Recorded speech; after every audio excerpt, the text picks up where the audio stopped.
So Dave is explaining the partial deadlift or half deadlift. Whatever you want to call it. Whatever you want to call it. The bastard deadlift. The bastard deadlift. And the reason why we're going through this is why? The traditional deadlift is a strength movement, so it's not particularly suited for the maximum amount of muscle recruitment. And there's certain portions of the deadlift where the muscle is not engaged, particularly at the top of the movement. Also, it's a crossover movement, so it engages lower core, it engages your legs, your hamstrings, your glutes. So what we've done is we've taken away the lower movement to focus it purely on the back, and then we've changed the top of the movement to keep continuous load on the back. So when we get to the top of the movement, the hips stay back, which forces the load to be held by the back continuously. Nailed it. We're going to make her cry.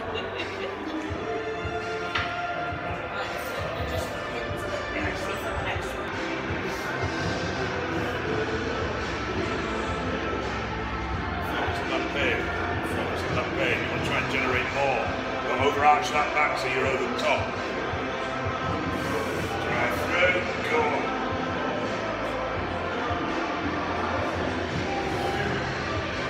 Focus on the pain, focus on loading that pain, pull with that pain. Pull, good, overarch.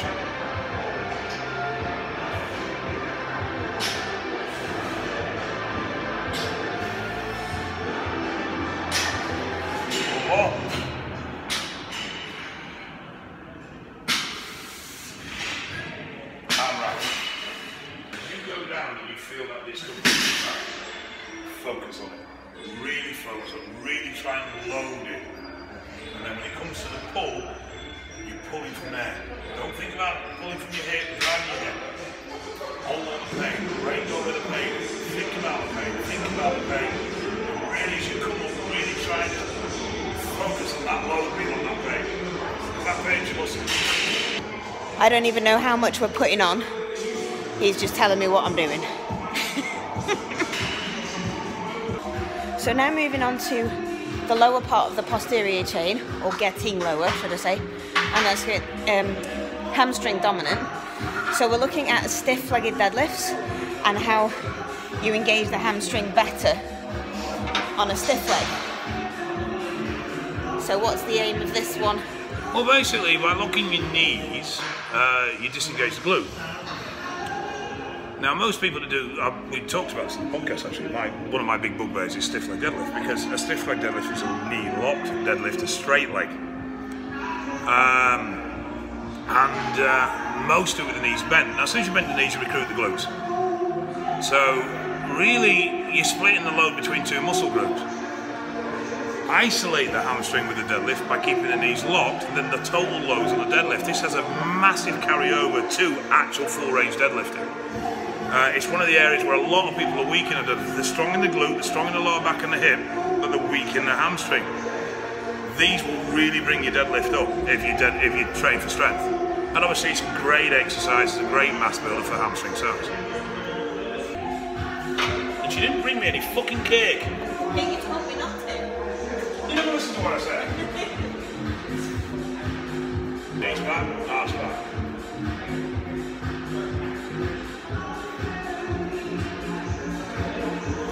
Fast. Don't explode.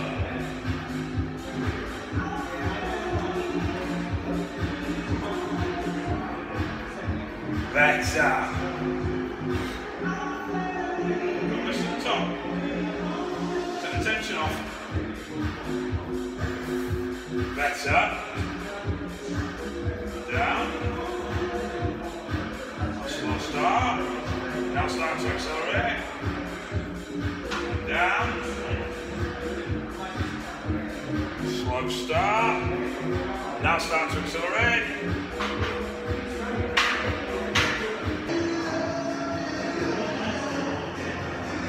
Slow start and drive. Good. Again.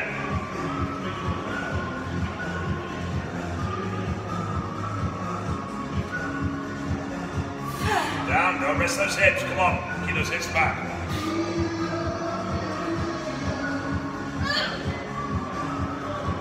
Down. Down.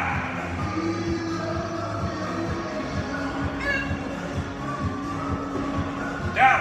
Straight away, don't rest. No. Press like that again, you do another. Down. That's it. Get that back there. Right, wrap.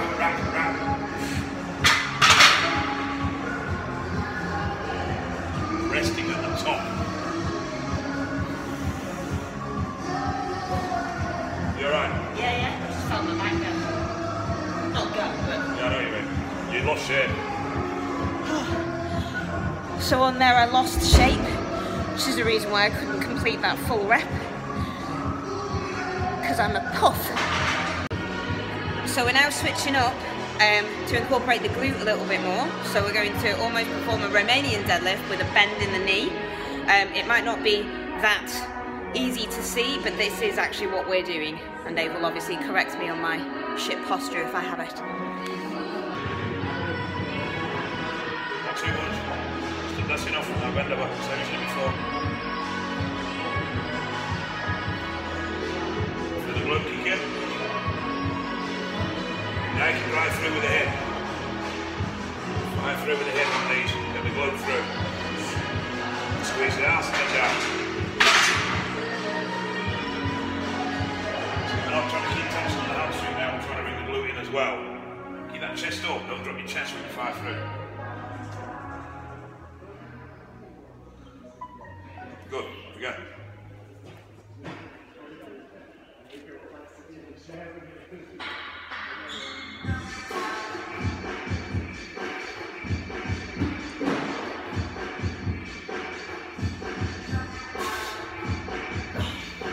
Come on.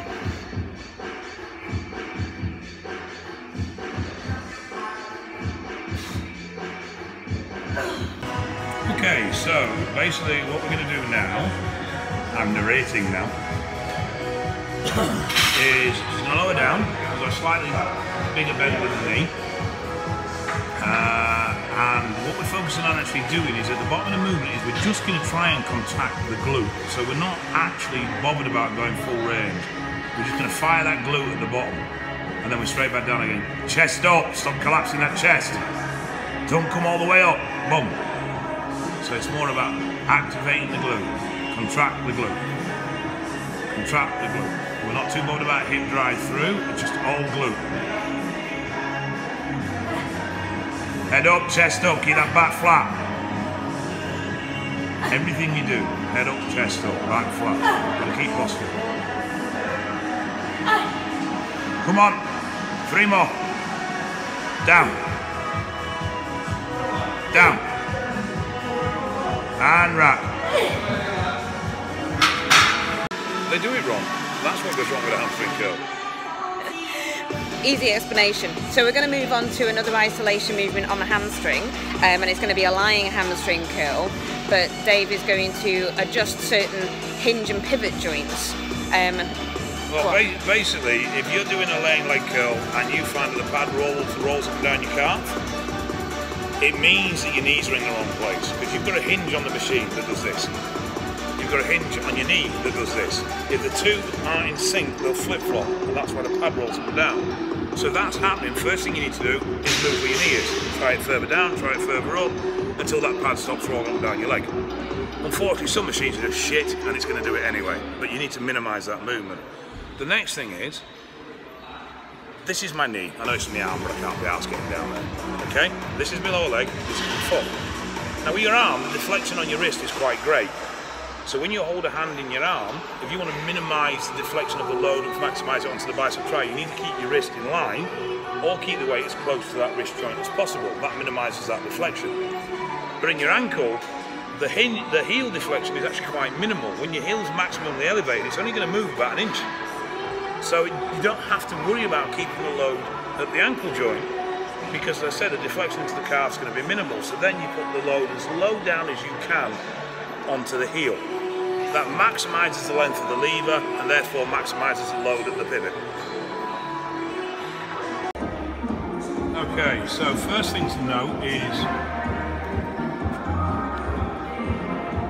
know the heel position. Alright? Heels in line, knees are in line with the hinge. Heels are right down on the pad. Now, the other thing we've done is notice the body position. Right, go on then.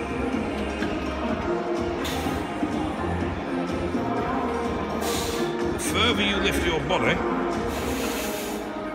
the higher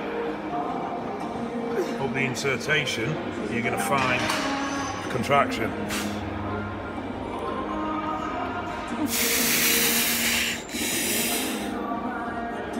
Just try not to pull bad faces now. Again, come on. Come on, all the way up, all the way up, all the way up. One more.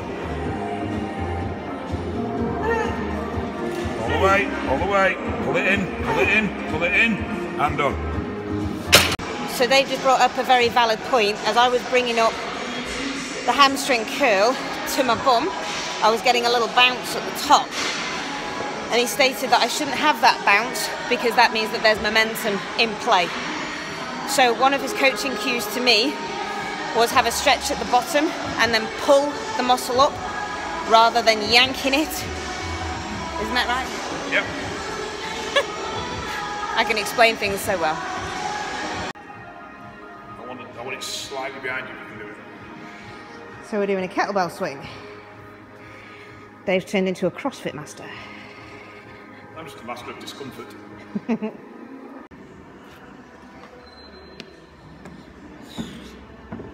is important that the dumbbell's behind you. Right. It forces that further extension at the bottom. Yeah. Oh, I lost it then.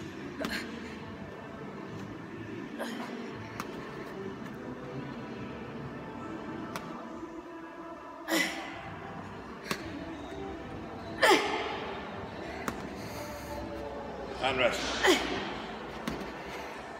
You've got bands in your bag, haven't you? I do. Can I have them?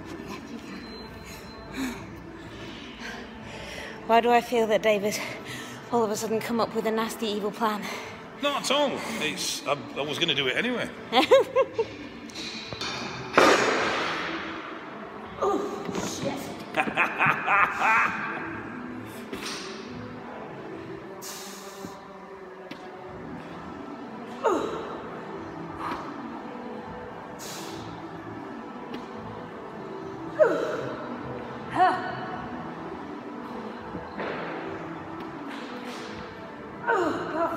Come on. One more. One more. And rest.